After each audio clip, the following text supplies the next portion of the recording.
கோவை அரசு மருத்துவமனையின் கைதிகள் வார்டில் சிகிச்சை பெற்று வந்த ஆந்திராவைச் சேர்ந்த கைதி பிம்முடு அஜித்குமார் தப்பி ஓடிய சம்பவம் பரபரப்பை ஏற்படுத்தியுள்ளது.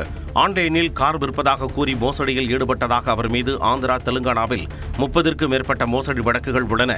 இந்நிலையில் திருப்பூரில் நடந்த மோசடி வழக்கில் கைது செய்யப்பட்டு கோவை மத்திய சிறையில் அவர் அடைக்கப்பட்டிருந்தார். உடல்நலக்குறைவு காரணமாக மருத்துவமனைக்கு மாற்றப்பட்ட நிலையில் கைதிகள் வார்டில் இருந்து அவர் தப்பி ஓடியுள்ளார். இதுகுறித்து காவல்துறையினர் வழக்கு பதிவு செய்து தேடுதல் வேட்டையில் ஈடுபட்டுள்ளனர்.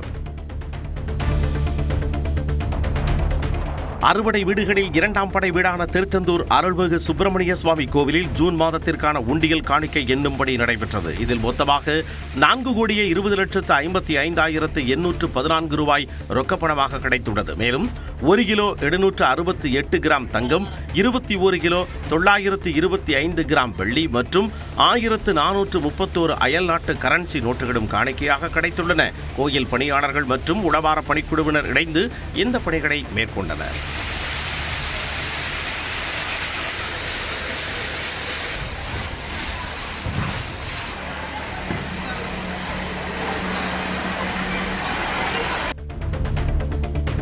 நீலகிரி மாவட்டம் கோத்தகிரியில் அந்தி மாலை நேரத்தில் வானுயர்ந்த மலைகளை மேகங்கள் கம்பளம் போல மூடியிருந்த அழகிய சூழல் சுற்றுலா பயணிகளுக்கு கண்களுக்கு விருந்தாக அமைந்தது. மழைக்கு பிறகு மலைச் சிகரங்களையும் பள்ளத்தாக்குகளையும் வெண்பஞ்சு போன்ற மேகங்கள் போர்த்தியிருந்த காட்சி காண்போரை மெய்சிலிர்க்க வைத்தது. தேயிலை தோட்டங்களின் பசுமைக்கு நடுவே தவழ்ந்து சென்ற இந்த இயற்கை காட்சியை ஏராளமான சுற்றுலா பயணிகள் கண்டு ரசித்தனர். திருப்பத்தூர் அருகே ஆண்டியப்பனூரில் உள்ள பாப்பாத்தியம்மன் கோவிலில் பித்தளை மணிகளை திருட முயன்றதாக ஒருவர் பொதுமக்களால் கையும் களவுமாக பிடிக்கப்பட்டார். தகவல் அறிந்து வந்த போலீசார் அவரை காவல் நிலையத்திற்கு அழைத்துச் சென்று விசாரணை நடத்தியதில் அவர் தாவேகா ஆண்டியப்பனூர் ஊராட்சி கிளை நிர்வாகியான குமார் என்பது தெரியவந்தது. அவரது இருசக்கர வாகனத்தில் இருந்து கட்டிங் பிளேட், சுத்தியல் உள்ளிட்ட பொருட்கள் பறிமுதல் செய்யப்பட்டுள்ள நிலையில் கோவிலில் ஏற்கனவே காணாமல் போன மணிகள் தொடர்பாகவும் விசாரணை நடைபெறுகிறது. நெல்லை மாவட்டம் நாங்குநேரி அருகே ஆட்டோ மீது கார் மோதிய விபத்தில் 2 உயிரிழந்தனர். பள்ளி குழந்தைகளை ஏற்றிக்கொண்டு ஆட்டோ ஒன்று மறுகால் குறிச்சி விளக்கு அருகே சென்று கொண்டிருந்தது. அப்போது ஆட்டோ மீது பின்னால் வந்த கார் மோதியது. இதில் காரில் பயணித்த முதியவர்கள் நடராஜன், ராதா ஆகியோர் உயிரிழந்தனர். ஆட்டோவில் பயணித்த 5 குழந்தைகள் உட்பட 6 பேர் காயமடைந்தனர். திருப்பதியில் கோடை மழை சுமார் 1 மணி நேரம் வெளுத்து வாங்கியது. மழை காரணமாக தாழ்வான இடங்களில் தண்ணீர் பெருக்கெடுத்து ஓடியது. கோடை வெயில் வாட்டி வதைத்த நிலையில் திடீரென்று பெய்த மழையால் உள்ளூர் மக்கள் மட்டுமின்றி பக்தர்களும் மகிழ்ச்சியடைந்தனர்.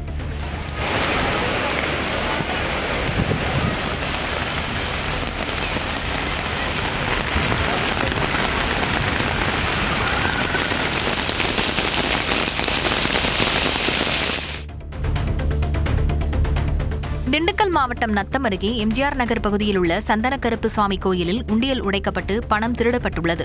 வெள்ளிக்கிழமை காலை பூசாரி கோயிலை திறக்க வந்தபோது இரும்பு கதவுகளை உடைத்து உண்டியல் பணம் திருடப்பட்டிருந்தது தெரியவந்தது. மேலும் கோயிலுக்கு அருகில் உள்ள புளிய மரத்தின் அடியில் உடைக்கப்பட்ட உண்டியல், இரும்பு கம்பிகள், அரிவாள்கள் உள்ளிட்டவை கிடந்தன. இதேபோல் அருகில் உள்ள விநாயகர் கோயிலின் உண்டியலும் உடைக்கப்பட்டிருந்தது. தகவல் அறிந்து வந்த காவல்துறையினர் இந்த திருட்டு சம்பவங்கள் குறித்து விசாரித்து வருகின்றனர். கேரள தலைநகர் திருவனந்தபுரம் அருகே கோயில் உண்டியலை உடைத்து காணிக்கையை திருடிய நபர் கைது செய்யப்பட்டார். கடந்த செவ்வாயன்று நெய்யாற்றின் கரை அருகே உள்ள சாஸ்தா கோயிலின் பூட்டை உடைத்து உள்ளே சென்ற நபர் அங்கிருந்த உண்டியலில் இருந்த காணிக்கையை திருடி சென்றார். இது தொடர்பான சிசிடிவி காட்சிகளை கைப்பற்றி குற்றச்செயலில் ஈடுபட்ட நபரை தெரியவந்த நிலையில் பிரசாந்த் என்பவர் கைது செய்யப்பட்டார். புதுச்சேரியிலிருந்து கடலூர் வழியாக மதுபானம் கடத்திய 2 கைது செய்யப்பட்டனர். புதுச்சேரி கடலூர் எல்லையில் காவல்துறையினர் வாகன தணிக்கையில் ஈடுபட்டனர். அப்போது அந்த வழியாக சந்தேகத்திற்குரிய வகையில் வந்த காரை தடுத்து நிறுத்தி சோதனைக்கு உட்படுத்தியதில் 92 மது பாட்டில்கள் மறைத்து எடுத்து வரப்பட்டது தெரியவந்தது.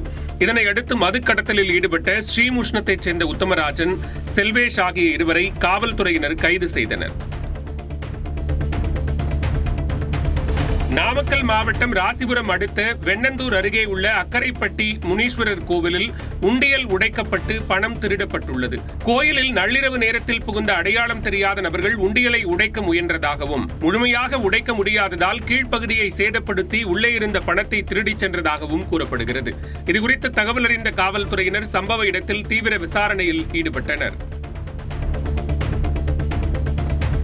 ஈரோடு மாவட்டம் அந்தியூர் அருகே சாலையில் சென்றவர்களை அச்சுறுத்திய போதை ஆசாமியால் பரபரப்பு ஏற்பட்டது. தவிட்டுப்பாளையம் ஒன்றியம் அலுவலகம் அருகே அத்தானி சாலையில் போதை ஆசாமி ஒருவர் சாலையில் செல்பவர்கள் மீது கற்களை வீசியும் வாகனத்தை தடுத்து நிறுத்தியும் ரகளையில் ஈடுபட்டார். இதுகுறித்து அறிந்து அங்கு வந்த காவலர்கள் போதை ஆசாமியை பிடிக்க முயற்சித்தபோது காவலர்களை அவர் கீழே தள்ளிவிட ஆத்திரமடைந்த மக்கள் அவரை தாக்கினர். இதையடுத்து போதையில் இருந்த நபரை பாதுகாப்பாக மீட்ட காவலர்கள் அவரை பெற்றோரிடம் ஒப்படைத்தனர். கிருஷ்ணகிரி நகராட்சி அலுவலகத்தில் முன்னாள் முதலமைச்சர்கள் மு.க. ஸ்டாலின், எடப்பாடி பழனிசாமி ஆகியோரின் புகைப்படங்களை வைப்பது தொடர்பாக திமுக, அதிமுக கவுன்சிலர்களிடையே வாக்குவாதம் ஏற்பட்டது. கிருஷ்ணகிரி நகராட்சி கூட்டம் நடைபெற்றது. அப்போது கூட்ட அரங்கில் முன்னாள் முதலமைச்சர் மு.க. ஸ்டாலினின் புகைப்படத்தை திமுக கவுன்சிலர்கள் மாட்டினர். அதற்கு எதிர்ப்பு தெரிவித்த அதிமுக கவுன்சிலர்கள் சிறிது நேரத்தில் எடப்பாடி பழனிசாமியின் புகைப்படத்தையும் மாட்டினர்.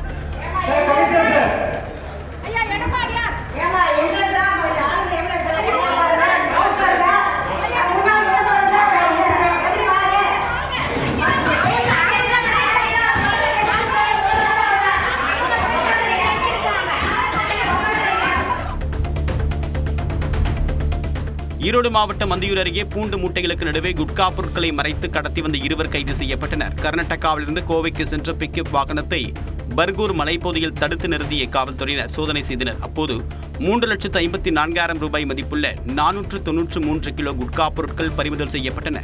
இதையடுத்து அவற்றை கடத்தி வந்த 2 பேரை கைது செய்து சிறையில் அடைத்தனர். திருவள்ளூர் மாவட்டம் கூடல்வாடியில் தொழிலாளியின் வீட்டில் நள்ளிரவில் கதவை உடைத்து 15 சவரன் நகை மற்றும் 30,000 ரூபாய் ரொக்கம் திருடப்பட்டது. அரக்கோணம் திருவள்ளூர் மாநில நெடுஞ்சாலையொட்டியுள்ள கூடல்வாடி கிராமத்தைச் சேர்ந்த சிவகுமாரும் மனைவி பவானியும் வீட்டில் உறங்கிக் கொண்டிருந்த போது பின்பக்க கதவை உடைத்து உள்ளே புகுந்த நபர்கள் பீரோவில் இருந்த பணம், நகையை திருடிச் சென்றனர். தகவலறிந்த காவல்துறையினர் கைரேகை நிபுணர்கள் மோப்பநாய் உதவியுடன் விசாரணை மேற்கொண்டு வருகின்றனர். காஞ்சிபுரத்தில் புதுப்பொலிவுடன் ஜோய் ஆலுகாஸ் நகைக்கடை ஷோரூமை அமைச்சர் ஆர்.வி. ரஞ்சித் குமார் திறந்து வைத்தார். உலகின் ஃபேவரட் ஜுவல்லர் என வாடிக்கையாளர்களால் அழைக்கப்படும் ஜோய் ஆலுகாஸ் நிறுவனத்தின் கிடை ஷோரூம் காஞ்சிபுரத்தில் உள்ள காமராஜர் வீதியில் மேம்படுத்தப்பட்ட வசதிகளுடன் திறக்கப்பட்டது. அமைச்சர் ஆர்.வி. ரஞ்சித் குமார் மற்றும் காஞ்சிபுரம் திமுக மேயர் மகாலட்சுமி ஆகியோர் ரிப்பன் வெட்டி திறந்து வைத்தனர். திறப்பு விழாவை ஒட்டி தங்கம், வைரம், வெள்ளி என அனைத்து வகை நகைகளுக்கும் சேதாரம் மற்றும் செய்கூலி 40% தள்ளுபடி விலையில் விற்பனை செய்யப்படுகிறது. இந்த சலுகை வரும் 21ஆம் தேதி வரை இருக்கும் என தெரிவிக்கப்பட்டுள்ளது. திருநெல்வேலி மாவட்டம் பொன்னாக்குடி பகுதியில் பொதுமக்கள் பாதுகாப்புக்காக அமைக்கப்பட்டிருந்த சிசிடிவி கண்காணிப்பு கேமராக்களை சேதப்படுத்தியதாக 3 பேர் கைது செய்யப்பட்டனர். பொன்னாக்குடி மற்றும் சமத்துவபுரம் பகுதிகளில் பொருத்தப்பட்டிருந்த சிசிடிவி கேமராக்கள் வியாழக்கிழமை அதிகாலை உடைந்து கிடந்தன. இதுகுறித்து காவல்துறையினர் மேற்கொண்ட விசாரணையில் பாளையங்கோட்டை பகுதியைச் சேர்ந்த கோகுல், வான்முத்து மற்றும் விஷால் ஆகியோர் மதுபோதையில் கேமராக்களை உடைத்தது தெரியவந்தது. இதையடுத்து அவர்கள் கைது செய்யப்பட்டனர்.